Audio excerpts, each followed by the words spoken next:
ઈચ્છાપુરમાં 6 વર્ષની બાળકીને ચોકલેટ આપવાની લાલચ આપી પાડોશી યુવક પોતાના ઘરમાં લઈ જઈ દુષ્કર્મ આચર્યું હતું। બાળકી રડતી રડતી કાકાને વાત કહેતા સમગ્ર હકીકત બહાર આવી હતી।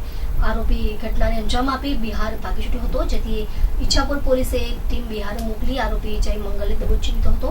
પોલીસે આરોપીને ઘટનાસ્થળે લઈ જઈ ઘટનાનું પંચનામું કર્યું હતું।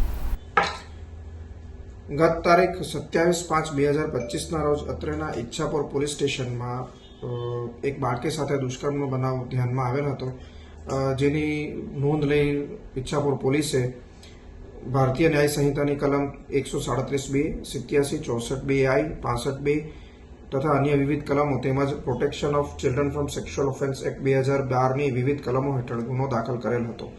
ઉપરોક્ત બનાવની વિગત એવી છે કે આ બાળકી તેમના રહેઠાણના સ્થળે કે જે ભટલાઈ ગામમાં આવેલું છે ત્યાં રમતી હોય, આરોપી તેમની પાડોશમાં જ રહેતો હોય, બાળકીને ચોકલેટની લાલચ આપી લઈ ગયેલ હતો તથા પોતાના રૂમમાં લઈ જઈ બાળકીના હાથ અને મોઢું બાંધીને તેની સાથે બદકામ કરેલ હતું।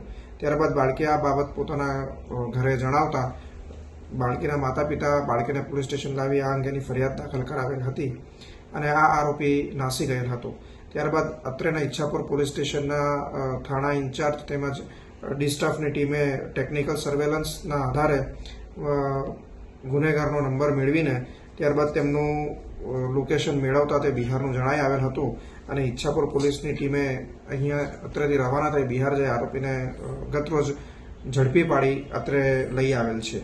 આરોપીનું નામ પૂછપરછમાં તેણે જય મંગલ ઉર્ફે બાબા અભિલાખ પાસવાન જણાવેલ છે અને તે બિહારનો રહેવાસી હોવાનું જણાઈ આવેલ છે।